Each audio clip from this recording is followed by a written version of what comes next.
ನಕ್ಷತ್ರ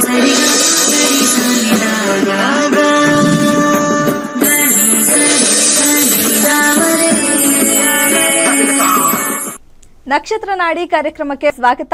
ನಾನು ಧನಶ್ರೀ. ಜ್ಯೋತಿಷ್ಯ ಶಾಸ್ತ್ರ, ಸಂಖ್ಯಾಶಾಸ್ತ್ರ, ಭೂತಕಾಲ, ವರ್ತಮಾನ, ಭವಿಷ್ಯತ್ ಕಾಲ ಇದೆಲ್ಲದರ ಬಗ್ಗೆ ನಿಖರವಾದ ಮಾಹಿತಿಯನ್ನು ನೀಡುವ ಪಂಡಿತ ದಿನೇಶ್ ಗುರೂಜಿ ಅವರು ಇವತ್ತು ನಮ್ಮ ಕಾರ್ಯಕ್ರಮದಲ್ಲಿ ನಮ್ಮ ಜೊತೆ ಇದ್ದಾರೆ. ಅವರನ್ನ ಕಾರ್ಯಕ್ರಮಕ್ಕೆ ಸ್ವಾಗತ ಮಾಡೋಣ. ಗುರೂಜಿ ನಮಸ್ತೆ, ಕಾರ್ಯಕ್ರಮಕ್ಕೆ ಸ್ವಾಗತ. ಓಂ ಶ್ರೀ ಗುರುಭ್ಯೋ ನಮಃ. ಹರಿ ಓಂ. ಓಂ ಗ್ರಾಂ ಗ್ರೀಂ ಗ್ರೌಂ ಸಹ ಗುರುವೇ ನಮಃ. ಓಂ ನಮೋ ಭಗವತೆ ವಾಸುದೇವಾಯ. ಓಂ ನಮೋ ನಾರಾಯಣಾಯ. ನಮಸ್ಕಾರ. ಇನ್ನು ಆಷಾಢ ಮಾಸ ಮುಗೀತು, ಈಗಲಿಂದ ಶ್ರಾವಣ ಮಾಸ ಶುರು ಆಗ್ತದೆ. ಒಂದು ರೀತಿಯಲ್ಲಿ ಇಲ್ಲಿಂದ ಹಬ್ಬಗಳು ಶುರು ಆಗ್ತದೆ. ಹಾಗೆ ಹೆಚ್ಚು ಶುಭ ಕಾರ್ಯಗಳು ಶ್ರಾವಣ ಮಾಸದಲ್ಲಿ ನಡೀತಾ ಇರುತ್ತೆ. ಹಾಗಾಗಿ ಒಂಥರ ಹೆಚ್ಚು ವಿಶೇಷತೆನೇ ಇದೆ ಅಂತಲೇ ಹೇಳ್ಬೋದು ಈ ಶ್ರಾವಣ ಮಾಸದಲ್ಲಿ. ಹಾಗೆ ಹಬ್ಬಗಳು ಕೂಡ ಸಾಲು ಸಾಲು ಹಬ್ಬಗಳು ಕೂಡ ಇರುತ್ತೆ. ಈ ಮಾಸದ ವಿಶೇಷತೆ ಏನು ಅನ್ನೋದ್ರ ಬಗ್ಗೆ ಇವತ್ತಿನ ಕಾರ್ಯಕ್ರಮದಲ್ಲಿ ಗುರೂಜಿಯವರು ತಿಳಿಸ್ಕೊಡ್ತಾರೆ. ಸೊ ಮಾತಾಡ್ತಾ ಹೋಗೋಣ ಗುರೂಜಿಯವ್ರ ಜೊತೆ.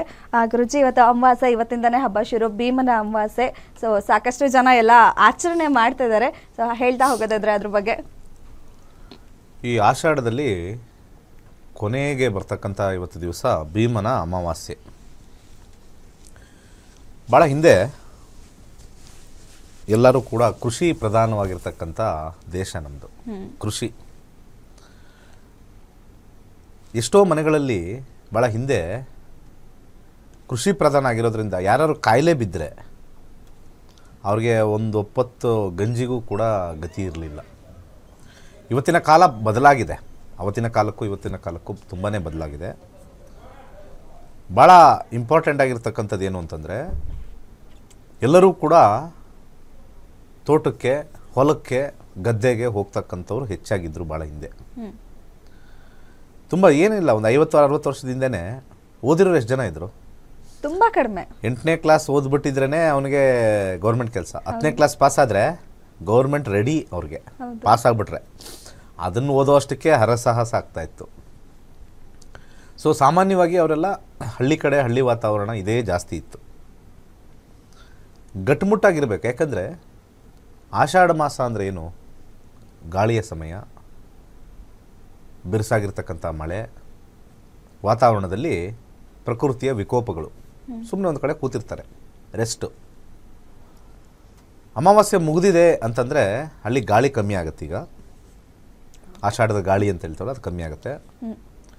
ಹಾಗೆ ಅದು ಕಮ್ಮಿ ಆದ ನಂತರ ನೆಕ್ಸ್ಟು ಅಲ್ಲಿ ಶ್ರಾವಣ ಮಾಸದಲ್ಲಿ ಸ್ವಲ್ಪ ಈ ಬೆಳೆ ಬೆಳೆಯೋಕ್ಕೆ, ಮತ್ತು ಭತ್ತ ಇದು ಮಾಡೋಕ್ಕೆ, ಮತ್ತು ರಾಗಿ ಬೆಳೆಯೋಕ್ಕೆ ಸ್ವಲ್ಪ ಎಲ್ಲ ಆ ತ್ಯಾವ ಆಗಿರ್ತಕ್ಕಂಥದ್ದೆಲ್ಲ ಡ್ರೈ ಆದಾಗ ಕೆಲಸ ಶುರು ಆಗುತ್ತೆ. ಹಾಗೆ ಶ್ರಾವಣ ಮಾಸದಲ್ಲಿ ಹಬ್ಬಗಳು ಜಾಸ್ತಿ. 2 ರೀತಿಯ ಜನಗಳಿದ್ದರು. ಒಂದು ಕೃಷಿಯನ್ನು ಅವಲಂಬಿಸಿರ್ತಕ್ಕಂಥವ್ರು, ಕೃಷಿಯಿಂದ ಬಂದಿರತಕ್ಕಂಥ ಪದಾರ್ಥಗಳನ್ನು ಅನೇಕ ಸಂತೆಗಳಲ್ಲಿ ಮಾರ್ತಕ್ಕಂಥದ್ದು. ಅವತ್ತಿನ ದಿವಸ ಯಾವ ಟ್ರಾನ್ಸ್ಪೋರ್ಟು ಇರಲಿಲ್ಲ, ಕಾಲ್ನಡಿಗೆನೇ ಹೊತ್ಕೊಂಡು ಹೋಗ್ಬೇಕಾಯ್ತು. ಯಾಕಂದರೆ ನನಗೆ ಯಾರಾದರೂ ಈಗ 50 ವರ್ಷ 60 ವರ್ಷದವ್ರು ಇರೋರು ಇದ್ದರೆ, ಸ್ವಲ್ಪ ಹಿಂದೆ ಹೋದರೆ, 30 ವರ್ಷ ಹಿಂದೆ ಹೋದರೆ ಸಾಕು, 30-40 ವರ್ಷ ಹಿಂದೆ ಹೋದರೆ ಸಿಟಿಯಿಂದನೇ ಕೆಲವು ಇಲ್ಲೇ ಬೆಂಗಳೂರು ಸುತ್ತಮುತ್ತ ಹಳ್ಳಿಗಳಿಗೆ ಬಸ್ ಇರಲಿಲ್ಲ. ಒಂದೇ ಒಂದು ಬಸ್ ಬರುತ್ತೆ, ಅದು ಬೆಳಿಗ್ಗೆ 7:30 ಅಂತ ಹೇಳ್ತಾರೆ. ಸಂಜೆ ರಾತ್ರಿ ಒಂದು ಬರುತ್ತೆ, ಅದ್ರ ಬಿಟ್ಟರು ಬಿಟ್ಟ ನೋಡ್ತಾರೆ. ಟೈಮ್ ಆಯಿತು ಬಂದಿಲ್ಲ ಅಂದರೆ 5 ಕಿಲೋಮೀಟ್ರ್ 6 ಕಿಲೋಮೀಟ್ರ್ 8 ಕಿಲೋಮೀಟ್ರ್ ನಡ್ಕೊಂಡು ಹೋಗ್ತಾರೆ ಊರಿಗೆ. ರಾತ್ರಿ ಎಲ್ಲ ನಡ್ಕೊಂಡು ಹೋಗೋರು. ಇನ್ನೂ ಸ್ವಲ್ಪ ಹಿಂದೆ ಹೋಗ್ಬಿಟ್ರೆ ಎಲ್ಲಿ ಮೋಟಾರ್ ವಾಹನ ಎಲ್ಲಿತ್ತು? ಸೊ ಆದರೂ ಕೂಡ ಜೀವನ ನಡಿಬೇಕು, ಆಹಾರ ನಡಿಬೇಕು. ಒಂದೊಂದು ಊರಲ್ಲಿ ಒಂದೊಂದು ಸಂತೆ ಅಂತ ಮಾಡ್ತಾಯಿದ್ರು ಇಂತಿಂಥ ದಿವಸದಲ್ಲಿ. ಸೊ ಈಗ ಬೆಳೆಸಿರ್ತಕ್ಕಂಥದ್ದೆಲ್ಲ ಇವಾಗ ಹಬ್ಬಗಳ ಸಮಯ. ಶ್ರಾವಣ ಮಾಸ ಅಂದರೆ ಹಬ್ಬಗಳ ಸಮಯ. ಅದೆಲ್ಲವೂ ಕೂಡ ಮಾರ್ಕೆಟ್ಗೆ ಹೋಗಿ ಹಾಕಿ ಕೂತು ಅಲ್ಲಿ ಒಂದು ಸ್ವಲ್ಪ ಏನೋ ವ್ಯಾಪಾರ ಮಾಡಿ ಒಂದು ಸ್ವಲ್ಪ ಕಾಸು ಇಸ್ಕೊಂಡು ಮತ್ತೆ ಖಾಲಿ ಮಾಡ್ಕೊಂಡು ಬರಬೇಕು. ನಡ್ಕೊಂಡು ಹೋಗೋಕ್ಕೆ ಅಷ್ಟು ಭಾರನ ಎತ್ಕೊಂಡು ಹೋಗ್ಬೇಕಲ್ಲ. ಇವತ್ತು ಭಾಳ ಈಸಿ ನಮಗೆ. ಟೆಂಪೋ ಅಂತ ಕರಿತೀವಿ, ಆಮೇಲೆ ಪೋರ್ಟರ್ ಅಂತೀವಿ. ತುಂಬ ಈಸಿ ಆಗ್ಬಿಟ್ಟು ತುಂಬ ಇದೆ, ಆಪ್ಷನ್ ಕೂಡ ತುಂಬ ಇದೆ. ಈಗ ಆಗಿನ ಕಾಲದಲ್ಲಿ ಆಚಾರ ವಿಚಾರ ಒಂದು ಬದುಕಿಗೋಸ್ಕರ ಇತ್ತು. ಈಗಿನ ಆಚಾರ ವಿಚಾರಗಳೆಲ್ಲ ಸ್ಟೈಲ್ಗೋಸ್ಕರ ಅಷ್ಟೆ. ಸೊ ಗಂಡನ ಪಾದ ಪೂಜೆ ಅಂತ ಬರುತ್ತೆ. ಅಂದರೆ ಆ ಪಾದನ ಮೊದಲು ರಾತ್ರಿ ಚೆನ್ನಾಗಿ ಎಣ್ಣೆ ಎಲ್ಲ ಸವರಿ, ಯಾಕಂದರೆ ನನ್ನ ಜೀವನ ನಡೀತಾ ಇರೋದು ಅವರ ಪಾದದಿಂದ. ಓಕೆ. ಅವರ ಪಾದ ಮಾರ್ಕೆಟ್ಗೆ ಹೋಗಬೇಕು ಬರಬೇಕು, ಅಥವಾ ಇಲ್ಲಿ ಕೃಷಿಗೆ ಹೋಗಬೇಕು ಬರಬೇಕು. ಕಾಲು ಗೀಲು ಏನಾದ್ರು ಸಮಸ್ಯೆ ಇದೆ, ಮುರ್ಕೊಂಡು ಕೂತಿದ್ದಾರೆ ಅಂದರೆ ಮನೇಲಿ ಬಿದ್ದಿದೆ, ನಮ್ಗೆ ನಾಳೆ ಬೆಳಿಗ್ಗೆ ಊಟ ಇಲ್ಲ. ಇವತ್ತಿನ ಕಾಲಮಾನದಲ್ಲಿ ಅವೆಲ್ಲ ಇಲ್ಲ. ಇವಾಗೆಲ್ಲ ಬ್ಯಾಂಕ್ ಬ್ಯಾಲೆನ್ಸ್ ಜಾಸ್ತಿ. ಒಂದು 5 ವರ್ಷ ಕೆಲಸಕ್ಕೆ ಹೋಗದೇ ಇದ್ರೂ ಕೂತ್ಕೊಂಡು ತಿನ್ನುವಷ್ಟು ಮಾಡಿಟ್ಟಿರ್ತಕ್ಕಂಥ ಒಂದು ಕಾಲಮಾನ ಕಲಿಯುಗ. ಕಲಿಯುಗದಲ್ಲಿ ಒಂದು ರೀತಿ ಅಭಿವೃದ್ಧಿ ಹೆಚ್ಚಾಗಿರುತ್ತೆ ಹಿಂದಿನ ಕಾಲದಲ್ಲೂ ಅಂತ ಹೇಳ್ತಾರೆ. ಅದು ಬೇರೆ. ಈಗ ಮೋಸಗಳು ಜಾಸ್ತಿ ಅದೆಲ್ಲ ಬರ್ತಾ ಇದೆ. ಇನ್ನೂ ಹೋಗ್ತಾ ಹೋಗ್ತಾ ಹೋಗ್ತಾ ಇನ್ನೂ ಟೆಕ್ನಿಕಲ್ಲು ಅದು ಇದು ಎಲ್ಲ ಚೆನ್ನಾಗಾಗುತ್ತೆ, ಅದೇನು ಟೆನ್ಷನ್ ಇಲ್ಲ. ಕಾಯಿಲೆಗಳು ಮಾತ್ರ ಜಾಸ್ತಿ ಅಷ್ಟೇ. ಹಾಗೆ ಕಾಲ್ನಡಿಗೆಯಲ್ಲಿ ಇವೆಲ್ಲ ಮಾಡ್ತಕ್ಕಂಥದ್ದು ಕಾಲು ಬಲಯುತವಾಗಲಿ ಅಂಥೇಳಿ ನಾಳೆ ಭೀಮನ ಅಮಾವಾಸ್ಯೆ ಅಂತಂದಾಗ ಹಿಂದಿನ ದಿವಸ ಅಲ್ಲಿ ಅವ್ರಿಗೆ ಈ ಎಳ್ಳೆಣ್ಣೆ ಮತ್ತು ಹೊಂಗದೆಣ್ಣೆ ಅಥವಾ ಕೊಬ್ಬರಿ ಎಣ್ಣೆ, ಯಾವ ಎಣ್ಣೆ ಇರುತ್ತೋ ಅದನ್ನು ಚೆನ್ನಾಗಿ ಮಸಾಜ್ ಮಾಡಿ ಇಟ್ಟು ಬೆಳಿಗ್ಗೆ ಅದಕ್ಕೆ ಚೆನ್ನಾಗಿ ಬಿಸಿನೀರಲ್ಲಿ ಕಾಸಿ ಇಟ್ಟು ಮೈಲಿಗಟ್ಟಲೆ ನಡ್ಕೊಂಡು ಹೋಗಬೇಕು. ಗಟ್ಟಿ ಇರಬೇಕಲ್ವ ಕಾಲು, ಮೈಲಿಗಟ್ಟಲೆ ನಡ್ಕೊಂಡು ಹೋಗಿ ಬರಬೇಕು ನಮಗೋಸ್ಕರ ಸಣ್ಣಾಗಿ. ಸೊ ಆ ರೀತಿ ಇರತಕ್ಕಂಥದ್ದು ಗಂಡನ ಒಂದು ಪಾದಕ್ಕೆ ಒಂದು ಮಸಾಜನ್ನು ಅದನ್ನು ಪೂಜೆಯಾಗಿ ಕನ್ವರ್ಟ್ ಮಾಡಿದ್ದಾರೆ, ಇನ್ನೇನು ಇಲ್ಲ.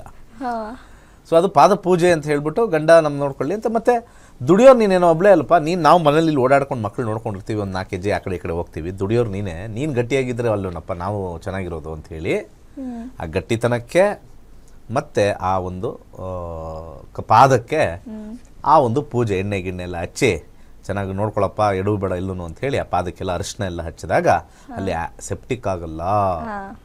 ಅರಿಶಿನ ಚೆನ್ನಾಗಿ ಹಚ್ತಾ ಇದ್ರು ಎಲ್ಲ ಕಡೆ. ಸೊ ಇವತ್ತು ಹೋಗ್ತಾ ಇದೆ, ಹೋಗು, ಮಳೆ ಬೇರೆ ಆಗಿದೆ, ಎಲ್ಲಿ ಹೊಂಡ ಗಿಂಡ ಎಲ್ಲ ಎಲ್ಲಿರುತ್ತೋ, ಎಲ್ಲಿ ಚುಚ್ಕೊಳ್ಳುತ್ತೋ ಗೊತ್ತಿಲ್ಲ, ಚಪ್ಪಲಿಗಳು ಇಪ್ಲಿ ಎಲ್ಲ ಹಾಕೊಂಡು ಹೋಗ್ತಾ ಇಲ್ಲ. ಹಂಗೆ ಇವತ್ತಿನ ದಿವಸನೂ ಮಾರ್ಕೆಟ್ಗೆ ಹೋಗೋರು ಎಷ್ಟೋ ಜನ ಬರೀ ಕಾಲಲ್ಲೇ ಹೋಗ್ತಾರೆ. ಆ ರೀತಿ ಇರ್ತಕ್ಕಂಥ ಸಮಯದಲ್ಲಿ ಕಲ್ಲು ಮುಳ್ಳು ಚುಚ್ಕೊಂಡಾಗ ಆ್ಯಂಟಿಸೆಪ್ಟಿಕ್ ಆದಾಗ ಮತ್ತೆ ಕಾಲಿಂದ ನಮ್ಮ ಜೀವನ ನಡೆದೇ ಇರುತ್ತೆ ಅಂಥೇಳಿ ಅರಿಶಿನವನ್ನು ಹಾಕಿ ಅದಕ್ಕೆಲ್ಲ ಮಾಡ್ತಕ್ಕಂಥ ಒಂದು ಪದ್ಧತಿ ಎಲ್ಲೋ ಒಂದು ಕಡೆ ರೂಢಿ ಇತ್ತು ಹಿಂದೆ. ಅದು ಇವತ್ತು ಆಚರಣೆ ಥರ ಆಗ್ಬಿಟ್ಟಿದೆ. ಇವತ್ತು ಭೀಮನ ಅಮಾವಾಸ್ಯೆ ಕಾಲು ಮುಗಿಬೇಕು, ನಿನ್ನ ಪಾದವೇ ಗತಿ ಅಂದಂಗೆ ಈ ರೀತಿ ಮಾಡಿರ್ತಕ್ಕಂಥದ್ದು. ಇದು ಮುಗೀತು. ಇನ್ನು ನಾಳೆಯಿಂದ ಏನು ಶ್ರಾವಣ. ಇವತ್ತು ಇದು ಮುಗಿದ ಮೇಲೆ ಶ್ರಾವಣ. ಆಧ್ಯಾತ್ಮಿಕ ಚಿಂತನೆಯಲ್ಲಿ ಹೋಗ್ಬೇಕಾದ್ರೆ ಶ್ರಾವಣ ಮಾಸ ಶ್ರೀಮನ್ನಾರಾಯಣ ಯೋಗ ನಿದ್ರಕ್ಕೆ ಹೋಗ್ತಕ್ಕಂಥ ಸಮಯ. ಯೋಗ ನಿದ್ರಾ ಅಂತ ಕರಿತೀವಿ. ಇಷ್ಟು ದಿವಸ ಎಲ್ಲ ಎಲ್ಲೆಲ್ಲಿ ಬಿರುಗಾಳಿ ಬರಬೇಕು, ಮಳೆ ಬರಬೇಕು, ಎಲ್ಲೆಲ್ಲಿ ಅಲ್ಲೋಲ ಕಲ್ಲೋಲ ಮಾಡಿಬಿಟ್ಟು ಶಾಂತವಾಗಿ ಈಗ ನಿದ್ದೆ ಮಾಡೋ ಟೈಮು ಅಂತ ಹೇಳ್ತಾರೆ. ಈಗ ಶ್ರಾವಣ ಮಾಸದಲ್ಲಿ ಯಾರು ಎದ್ದು ನಮ್ಮನ್ನೆಲ್ಲ ನೋಡ್ಕೊಳ್ಳೋರು ಅಂದರೆ ಶಿವ, ಪರಶಿವ. ಶ್ರಾವಣ ಮಾಸ ಪ್ರಮುಖವಾಗಿ ಶಿವನಿಗೆ ಅರ್ಪಿತವಾಗಿರ್ತಕ್ಕಂಥದ್ದು. ಹಾಗೆ ಈಗ ಅವ್ರಿಗೆ ತುಂಬ ಜನ ಈ ಉಪವಾಸಗಳು ಮಾಡ್ತಾರೆ, ವ್ರತಗಳು ಮಾಡ್ತಾರೆ, ಚಾತುರ್ಮಾಸ ಅಂತ ಕರೀತಾರೆ. ನಾಳೆಯಿಂದ 4 months ಚಾತುರ್ಮಾಸ. ಸೊ ಅಲ್ಲಿ ಶ್ರಾವಣ ಬರುತ್ತೆ, ಅದಾದಮೇಲೆ ಅಲ್ಲಿ ಭಾದ್ರಪದ ಬರುತ್ತೆ, ಅದಾದಮೇಲೆ ಆಶ್ವೇಜ ಬರುತ್ತೆ, ಆಮೇಲೆ ಕಾರ್ತಿಕ ಬರುತ್ತೆ. ಸೊ ಕಾರ್ತಿಕಕ್ಕೆ 4 ತಿಂಗಳು ಕ್ಲೋಸ್ ಆಗುತ್ತೆ. ಇದೆಲ್ಲ ಹಬ್ಬಗಳ ಒಂದು ವಿಚಾರಗಳು. ಇಲ್ಲಿ ವ್ಯಾಪಾರ ವಹಿವಾಟು ಸ್ವಲ್ಪ ಹೆಚ್ಚಾಗುತ್ತೆ. ಸೊ ಇಂಥ ಒಂದು ಕಾಲಮಾನದಲ್ಲಿ ವ್ಯಾಪಾರ ವಹಿವಾಟು ಜಾಸ್ತಿ ಆಗಲಿ, ಚೆನ್ನಾಗಾಗಲಿ, ಅಭಿವೃದ್ಧಿ ಅಂತ ಹೇಳಿ ಹಬ್ಬಗಳನ್ನೂ ತುಂಬಿದ್ದಾರೆ. ಹಬ್ಬಗಳು ಮಾಡಿರ್ತಕ್ಕಂಥ ರೀಸನ್ ಏನು ಅಂತಂದರೆ, ನಾನೊಂದು ಬೆಳೆದಿದ್ದೀನಿ, ನನ್ನೊಂದು ತಗೋ, ನೀನೊಂದು ಬೆಳೆದಿದ್ಯಾ, ನಿನ್ನ ಹಬ್ಬದಲ್ಲಿ ನಾನು ತೊಗೊಳ್ತೀನಿ, ನನ್ನ ಹಬ್ಬದಲ್ಲಿ ಇದು ತಗೋ ಅಂತ ಹೇಳ್ತಕ್ಕಂಥ ವ್ಯಾಪಾರನ ಎಕ್ಸ್ಚೇಂಜ್ ಮತ್ತು ಮಾರ್ಕೆಟಲ್ಲಿ ಸಮತೋಲನವನ್ನು ಕಾಪಾಡೋಕ್ಕೆ ಇವೆಲ್ಲ ಮಾಡಿರ್ತಕ್ಕಂಥದ್ದು. ನಾವು ಪ್ರತಿ ದಿವಸ ಎಳ್ಳು ತಿಂತೀವ? ಇಲ್ಲ. ಎಳ್ಳು ಬೆಲ್ಲ ತಿನ್ನಲ್ಲ. ಈಗ ಅಲ್ಲಿ ಎಳ್ಳು ಬೆಲ್ಲ ಕೊಬ್ಬರಿ ಮಾಡಿರೋರೆಲ್ಲ ಸ್ವಲ್ಪ ಮಿಕ್ಕಿದ್ರೆ ಸಂಕ್ರಾಂತಿ ತಿನ್ನಲೇಬೇಕು, ಆವಾಗ ಜಾಸ್ತಿ ವ್ಯಾಪಾರ ಆಯಿತು ಅಲ್ವಾ? ಅದೇ ಥರ ಎಷ್ಟೊಂದಿದ್ದಾವೆ, ಎಷ್ಟೊಂದು ಹಬ್ಬಗಳಲ್ಲಿ ಪ್ರಮುಖವಾಗಿರ್ತಕ್ಕಂಥ ಇವಾಗೇನಿಲ್ಲ. ಇವಾಗೆಲ್ಲ ಆಹಾರ ಪದ್ಧತಿಗಳೇ ಬದಲಾಗಿ ಭಾಳಷ್ಟು ಚೇಂಜಸ್ ಆಗಿದೆ. ನನಗೊಂದು ವಿಚಾರ ಏನು ಗೊತ್ತಾಯ್ತು ಅಂದರೆ, ಸೊ ಏನೇ ಮಾಡಿದ್ರು ಆಗಿನ ಕಾಲದಲ್ಲಿ ಒಂದು ವೈಜ್ಞಾನಿಕ ಕಾರಣಕ್ಕೆ ಮಾಡಿದ್ದಾರೆ. ಬಟ್ ಈಗ ಅದು ಬರ್ತಾ ಬರ್ತಾ ಬರ್ತಾ ಒಂದು ಆಚರಣೆ ಫುಲ್ ಈ ರೀತಿ ಆಗೋಗ್ಬಿಟ್ಟಿದೆ. ಪ್ರತಿಯೊಂದು ಹಬ್ಬ ಆಗಲಿ, ಪ್ರತಿಯೊಂದು ಆರೋಗ್ಯ ಭಾಳ ಇಂಪಾರ್ಟೆಂಟ್ ಅಲ್ವಾ? ಆರೋಗ್ಯ ಇಂಪಾರ್ಟೆಂಟು, ಆರೋಗ್ಯದಿಂದ ಬಂದಿರತಕ್ಕಂಥದ್ದು. ಈಗ ಪತಿಯೇ ಪ್ರತ್ಯಕ್ಷ ದೈವ ಅಂತೇನೋ ಹೇಳ್ಬಿಡ್ತಾರೆ. ಇವಾಗೆಲ್ಲ ದೈವ ಗೀವ ಎಲ್ಲ ಹೋಗ್ಬಿಟ್ಟು ಪತಿಯೇ ಪ್ರತ್ಯಕ್ಷ ದೆವ್ವ ಆಗಿದೆ. ಸೊ ಯಾವ ರೀತಿ ವರ್ಷ ಪೂರ್ತಿ ಏನೇ ಜಗಳ ಏನೇ ಆದ್ರೂ ಕೂಡ ಇವತ್ತು ಒಂದಿನ ಫುಲ್ ಗಂಡಂಗೆ ಪಾದ ಪೂಜೆ ಮಾಡಿ ನೀನೇ ದೇವ್ರು ಅನ್ನೋ ರೀತಿ ಏನು ಅಲ್ಲ ಬೈದೆ ಪಾಪ ನಾನು ಆ ಥರ ಹೇಳ್ಬಾರ್ದು. ನಾನು ಕೆಲವರು ಮನೇಲಿ ಅವ್ರು ದುಡ್ದು ಬಂದ್ರೆ ನಮ್ಮ ಜೀವನ ಅವೆಲ್ಲ ಇರ್ತಕ್ಕಂಥದ್ದು ಇದೆ. ಬಟ್ ಆದರೆ ಅವ್ರಿಗೆ ಒಂದು ರೆಸ್ಪೆಕ್ಟ್ ಅಂತ ನಾವು ತಗೊಳ್ಬೇಕೇ ಹೊರತು ಹೌದು. ಅವ್ರ ಕೀಳು ನಾವು ಮೇಲು, ಅವರು ಇದು ಅವ್ರು ಹೇಳ್ದಂಗೆ ನಾವು ಕೇಳ್ಕೊಂಡು ಕೂತ್ಕೋಬೇಕು, ಅವ್ರು ಹೊಡೆದ್ರೆ ಹೊಡೆಸ್ಕೋಬೇಕು, ಇವೆಲ್ಲ ಮಾಡಬಾರ್ದು. ನಿಮ್ಮ ಪಾದ ಗಟ್ಟಿಯಾಗಿರಲಿ, ನಮ್ಮ ಸಂಸಾರದ ಜವಾಬ್ದಾರಿ ನೀವು ಹೊತ್ಕೊಳ್ತಾ ಇದ್ದೀರಾ ಅಲ್ವಾ? ನಮ್ದೆಲ್ಲ ಎತ್ಕೊಂಡು ಏನಾರು ಒಂದು ಭಾರ ಎತ್ಕೋಬೇಕು ಅಂತಂದರೆ ಪಾದ ಸ್ಟ್ರಾಂಗ್ ಇದೆ ತಾನೇ ಎತ್ಕೊಳ್ಳೋದು ಒಂದು ಮೂಟೆಗಳು. ಸಂಸಾರದ ಭಾರವೆಲ್ಲ ನೀವು ಹೊತ್ತಾ ಇದ್ದೀರಾ. ಸ್ವಲ್ಪ ನೀವು ಚೆನ್ನಾಗಿರಬೇಕು, ನಿಮ್ಮ ಕಾಲು ಗಟ್ಟಿಯಾಗಿರಬೇಕು, ನಿಮ್ಮ ಕಾಲು ಸ್ಟ್ರೆಂತ್ ಇದ್ದಷ್ಟು ನಮ್ಮ ಜೀವನ ಚೆನ್ನಾಗಿ ನಡೆಯುತ್ತೆ ಅಂತ ಹೇಳಿ ಒಂದು ನಮನಕ್ಕೆ ಅದನ್ನು ಈ ನಡುವೆ ಮಾಡಿದ್ದಾರೆ ಹೊರತು ಹಿಂದಿನ ಕಾಲದಲ್ಲಿ ಅದು ಹೆಚ್ಚಾಗಿ ಓಡಾಡ್ತಾರೆ. ಆಯಿಲೆಲ್ಲ ಹಾಕಿ ಅದೆಲ್ಲ ಮಾಡಿ ಮಸಾಜ್ ಮಾಡಿ ಇನ್ಮೇಲೆ ಈ ಗಾಡಿ ಚೆನ್ನಾಗಿ ಓಡಬೇಕಪ್ಪ, ಈ ಗಾಡಿ ನಾಳೆಯಿಂದ ಮಾರ್ಕೆಟ್ಗೆ ಹೋಗಿ ಬರಬೇಕು, ಆ ರೀತಿ ಇರ್ತಕ್ಕಂಥದ್ದು ಭೀಮನ ಅಮಾವಾಸ್ಯೆ. ಅದು ಬಿಟ್ಟು ಬೇರೆ ಏನೂ ಇಲ್ಲ. ಓಕೆ ಗುರುಜಿ, ಸದ್ಯಕ್ಕೊಬ್ರು ಕಾಲರ್ ಇದ್ದಾರೆ, ತಗೊಳ್ಳೋಣ. Hello hello hello hello madam ನಮಸ್ತೆ. ಏನ್ ಹೆಸರು, ಎಲ್ಲಿಂದ ಕರೆ ಮಾಡ್ತಾ ಇದ್ದೀರಾ? ಮೇಡಮ್ ನಂದಿನಿ ಅಂತ, ಮೈಸೂರಿಂದ. ಸ್ವಲ್ಪ ಜೋರಾಗಿ ಮಾತಾಡಿ. ಯಾರ ಬಗ್ಗೆ ಕೇಳಬೇಕಿತ್ತು? ಮೇಡಮ್ ನಮ್ಮ ಬಗ್ಗೆ ಕೇಳಬೇಕಾಗಿತ್ತು. ಸರಿ, ಡೇಟ್ ಆಫ್ ಬರ್ತ್ ಹೇಳಿ ಮೇಡಮ್. 1/11/1989. ನಿಮಿಷ 1/11 1989. ಓಕೆ. ಹುಟ್ಟಿದ 89. ಹುಟ್ಟಿದ ಸಮಯ ಇದು ಬುಧವಾರ ಮೇಡಮ್. ಇದು ಸಂಜೆ 4:30ಕ್ಕೆ. ಸರಿ, ಓಕೆ. ಯಾವ ಸ್ಥಳ? ಊರು ಊರು ಊರು ಮೈಸೂರು. ಇದು ಸರ್ ನಮ್ಗೆ ಇದು ಡಿಸ್ಕ್ ಬಲ್ಜ್ ಆಗೈತೆ ಅಂತ ಹೇಳಿದ್ದಾರೆ. ಆರೋಗ್ಯನೇ ಸರಿಗಿಲ್ಲ ಸರ್ ನಮ್ಗೆ. ಆರೋಗ್ಯದ ಬಗ್ಗೆ ಡಿಸ್ಕು ಬಲ್ಜ್ ಆಗಿದೆ. ಡಿಸ್ಕ್ ಬಲ್ಜ್ ಆಗೈತೆ. ಕಾಲು ತುಂಬಾ ಸೆಳ್ತ ಸರ್. ತುಂಬಾ ಆರೋಗ್ಯ ಪ್ರಾಬ್ಲಮ್. ನಡೆಯಕ್ಕೂ ಆಗಲ್ಲ ನನ್ಗೆ. ತುಂಬಾ ಇದರಿಂದಾನೇ ನಮ್ ಮಾನಸಿಕ ತುಂಬಾ ಕುಗ್ಗೋಗ್ಬಿಟ್ಟಿದೀನಿ ಸರ್. ನನ್ನ ಆರೋಗ್ಯಕ್ಕೆ ತುಂಬಾ ಸಮಸ್ಯೆ. ನೋಡೋಣ ಯಾವ ದಶ ನಡೀತಾ ಇದೆ ಅಂತ. ಶುಕ್ರ ದಶ ನಡೀತಾ ಇದೆ. ನಕ್ಷತ್ರದಲ್ಲಿ 5ನೇ ಮನೆ, ಅಂಡರ್ಗ್ರೌಂಡಲ್ಲಿ 8ನೇ ಮನೆ ತೋರಿಸ್ತಾ ಇದೆ. ಶುಕ್ರ ದಶದಲ್ಲಿ ಈಗ ಗುರುಭುಕ್ತಿ 3ನೇ ಮನೆ ತೋರಿಸ್ತಾ ಇದೆ. ಅದಾನಂತರ ಶನಿ. ಇದು ತಾತ್ಕಾಲಿಕವಾಗಿರ್ತಕ್ಕಂಥ ಸಮಯ ಅಷ್ಟೇ. ಇದು ತಾತ್ಕಾಲಿಕ. ಇದು ನಿಮಗೆ ಮುಂದೆ ಏನು ಅಂಥದ್ದೇನು ಮೇಜರ್ ಏನು ಸಮಸ್ಯೆ ಆಗಲ್ಲ. ಸದ್ಯಕ್ಕೆ 5ನೇ ಮನೆ ಆಗಿರ್ತಕ್ಕಂಥ 5ನೇ ಮನೆ ಕೇತು ಆಗಿರ್ತಕ್ಕಂಥದ್ದು ಒಂದು 9 ಮುಖದ ರುದ್ರಾಕ್ಷಿ ಹಾಕೊಳ್ಳಿ. ಹಾಗೆ 9 ಮುಖದ ರುದ್ರಾಕ್ಷಿ ಹಾಕೊಳ್ಳಿ. ಹಾಗೆ ಒಂದು ಸಿಲ್ಕ್ ದಾರ ಸೊಂಟಕ್ಕೆ ಕಟ್ಕೊಳ್ಳಿ. ಸಿಲ್ಕ್ ಕಲರ್ ದಾರ ಬರುತ್ತೆ, ಸಿಲ್ಕ್ ವೈಟ್ ಕಲರ್ ಸಿಲ್ಕ್ ದಾರ, ಅದನ್ನು ಸೊಂಟಕ್ಕೆ ಕಟ್ಕೊಳ್ಳಿ. ಯಾವುದೇ ರೀತಿ ತೊಂದರೆ ಆಗಲ್ಲ. ಓಂ ವಕ್ರತುಂಡಾಯ ಹುಂ ಅಂತ ಮಂತ್ರ ಹೇಳ್ಕೊಳ್ಳಿ. ನೋವು ಕಮ್ಮಿ ಆಗುತ್ತೆ. ಇದು ನಿಮಗೆ ಮೇಜರ್ ಪ್ರಾಬ್ಲಮ್ ಕೊಡಲ್ಲ. ಜಾತಕದಲ್ಲಿ ಅಂತ ಏನು ನೆಗೆಟಿವ್ ಕಾಂಬಿನೇಷನ್ಸ್ ಜಾಸ್ತಿ ಇಲ್ಲ. ಏನೋ ಬೆಡ್ ರಿಡನ್ ಆಗೋ ಥರ ಇಲ್ಲ. ಒಳ್ಳೇದಾಗಲಿ. ಮುಂದಿನ ಕರೆ ಕೊಡಿ. ಓಕೆ, ಧನ್ಯವಾದ ಮೇಡಮ್ ಕರೆ ಮಾಡಿದ್ದಕ್ಕೆ. ಇನ್ನು ಗುರುಜಿ ಅವರಿಂದ ಆಗಸ್ಟ್ 11ನೇ ತಾರೀಕು ಜ್ಯೋತಿಷ್ಯ ಶಾಸ್ತ್ರದ ಕ್ಲಾಸಸ್ ಶುರು ಆಗ್ತದೆ. 15 ದಿನ ಇರುತ್ತೆ ಈ ಕ್ಲಾಸಸ್. ಕೇವಲ 6,999 ರೂಪಾಯಿಗೆ ನೀವು ಜ್ಯೋತಿಷ್ಯ ಶಾಸ್ತ್ರವನ್ನ ಕಲಿಬಹುದು. ಈ ಬಗ್ಗೆ ಹೆಚ್ಚಿನ ಮಾಹಿತಿ ಇಲ್ಲಿದೆ ನೋಡಿ. ನಕ್ಷತ್ರ ನಾಡಿ ತರಗತಿಗೆ ಸೇರಿ ಹಾಗೂ ಕೇವಲ 15 ದಿನಗಳಲ್ಲಿ ಜೂಮ್ ಆಪ್ ಮುಖಾಂತರ ಆನ್ಲೈನ್ ತರಗತಿಯನ್ನು ಕಲಿಯಿರಿ. ಜ್ಯೋತಿಷ್ಯ ಶಾಸ್ತ್ರದಲ್ಲಿ ಆಧುನಿಕ ತಂತ್ರಜ್ಞಾನವನ್ನು ಬಳಸಿ ಸಿದ್ಧಪಡಿಸಿರುವ ಗೋಲ್ಡ್ ಫ್ರೀ ಆಸ್ಟ್ರೋ ಆಪ್ ಮುಖಾಂತರ ನಮ್ಮ ಜೀವನದಲ್ಲಿನ ಮುಖ್ಯ ವಿಚಾರಗಳಾದ ಆರೋಗ್ಯ, ವಿದ್ಯಾಭ್ಯಾಸ, ವೃತ್ತಿ ಜೀವನ, ಮದುವೆ ವಿಚಾರ, ಆಸ್ತಿ, ಪ್ರಯಾಣ, ವ್ಯಾಜ್ಯದಂತಹ ವಿಚಾರಗಳ ಬಗ್ಗೆ ಜಾತಕದಲ್ಲಿ ಅತ್ಯಂತ ಸುಲಭ ರೀತಿಯಲ್ಲಿ ತಿಳಿಯಬಹುದಾಗಿದೆ. 60,000ಕ್ಕೂ ಹೆಚ್ಚಿನ ವಿದ್ಯಾರ್ಥಿಗಳಿಗೆ ನಕ್ಷತ್ರ ನಾಡಿ ಜ್ಯೋತಿಷ್ಯವನ್ನು ಕಲಿಸಿಕೊಟ್ಟಿರುವ ಪಂಡಿತ್ ದಿನೇಶ್ ಗುರೂಜಿಯವರ ತರಗತಿಗಳಿಗೆ ಇಂದೇ ನೋಂದಾಯಿಸಿ. ಸುಲಭವಾದ ಮತ್ತು ಶಾಸ್ತ್ರೋಕ್ತವಾದ ಜ್ಯೋತಿಷ್ಯ ಶಾಸ್ತ್ರವನ್ನು ಕಲಿಯಿರಿ. ಹೆಚ್ಚಿನ ಮಾಹಿತಿಗಾಗಿ ಇಂದೇ ನಮ್ಮ ನಕ್ಷತ್ರ ನಾಡಿಯನ್ನು ಸಂಪರ್ಕಿಸಿ. ಧನ್ಯವಾದಗಳು. ನಕ್ಷತ್ರ ನಾಡಿ ಕಾರ್ಯಕ್ರಮಕ್ಕೆ ಮತ್ತೊಮ್ಮೆ ಸ್ವಾಗತ. ಗುರುಜಿ ಮತ್ತೊಬ್ರು ಕಾಲರ್ ಇದ್ದಾರೆ, ಮಾತಾಡೋಣ. ಹಲೋ ಹಲೋ ಹಲೋ ಮೇಡಮ್ ನಮಸ್ತೆ. ಏನ್ ಹೆಸರು, ಎಲ್ಲಿಂದ ಕರೆ ಮಾಡ್ತಾ ಇದ್ದೀರಾ? ನಾನ್ ತಮ್ಮನ ಬಗ್ಗೆ ಕೇಳಬೇಕಿತ್ತು. ಬೆಂಗಳೂರಿಂದ ಕಾಲ್ ಮಾಡ್ತಿದ್ದೀನಿ. ಸರಿ, ಓಕೆ. ಅವ್ರ ಡೇಟ್ ಆಫ್ ಬರ್ತ್ ಹೇಳಿ. Date 2 June 2004. 2 ಜೂನ್ 2004. ಓಕೆ. ಹುಟ್ಟಿದ ಸಮಯ ರಾತ್ರಿ 7:40. ಒಂದೇ ನಿಮಿಷ. ಹಾ, ಓಕೆ. ಹುಟ್ಟಿದ ಊರು ಯಾವುದು? ಬೆಂಗಳೂರು. ಸರಿ, ಓಕೆ ಮೇಡಮ್. ಇನ್ನೊಂದ್ಸತಿ ಹೇಳಿ ಡೇಟ್ ಆಫ್ ಬರ್ತು. 2/6/2004. ಅಲ್ಲ 2/6/2004. ಕರೆಕ್ಟ್. ಸಮಯ ಸಮಯ 7:40 ನೈಟ್ ರಾತ್ರಿ 7:50 50 19:50. 40 ನಾ ಹುಟ್ಟಿದ ಊರು ಯಾವ್ದಮ್ಮ? ಬೆಂಗಳೂರು. ಬೆಂಗಳೂರು. ಏನು ಪ್ರಶ್ನೆ ಐತೆ ಹೇಳಿ. ಅದೇ ಅವನು ಗವರ್ಮೆಂಟ್ ಜಾಬ್ ಬರಿಬೇಕಂತ ಇದ್ದಾನೆ. ಮುಂದೆ ಗವರ್ಮೆಂಟ್ ಜಾಬ್ ಸಿಗುತ್ತಾ ಇಲ್ವಾ ಎಂತ ಅಂತ.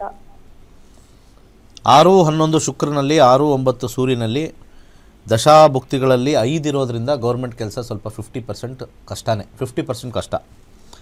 ಸೊ ಅವ್ರಿಗೆ ಸರ್ವಿಸ್ ಇಂಡಸ್ಟ್ರಿ, ಕಾಮರ್ಸ್ ಲೈನು ಚೆನ್ನಾಗಿದೆಯಲ್ಲ, ಏನು ಓದಿದ್ದಾರೆ? ಇಂಜಿನಿಯರಿಂಗ್ ಮಾಡಿದ್ದಾನೆ.